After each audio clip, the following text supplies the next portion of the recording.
doctrinal issue lang, Brad Jando. Doctrinal issue lang. Yan lang nga. Paalala. Yan lang nga bro, doctrinal bro. Yung pinulputol-putol ninyo tapos iibahin ng paliwanag, di ba?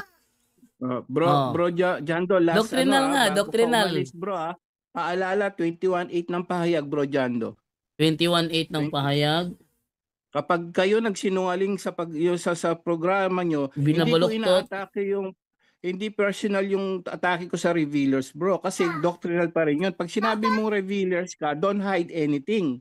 Hindi yung atake personal kasi nagre-reveal kayo eh. Ibig sabihin, nire-reveal mo lahat ng katotohanan, pati sarili mo.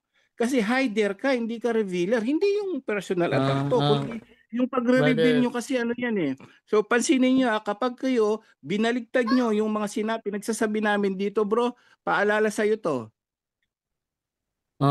Subalit para naman sa mga duwag, mga taksil.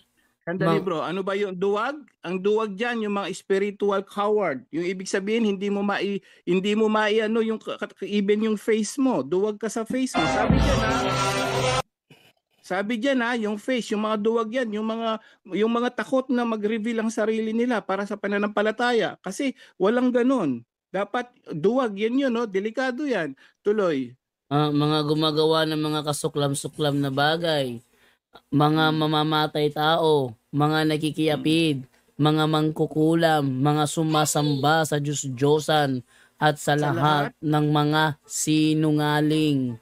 Saan pupunta yan? Ang magiging bahagi nila ay sa lawa na nagliliyab na apoy at asupre. Ito ang pangalawang kamatayan. Sa lahat ng revealer, pinapaalala po ng Biblia sa inyo yan. Kapag ikaw ay duwag,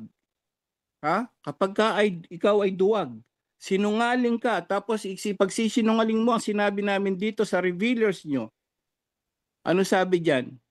Sa lawa ng asupre, bro. Paalala lang yan sa umidan.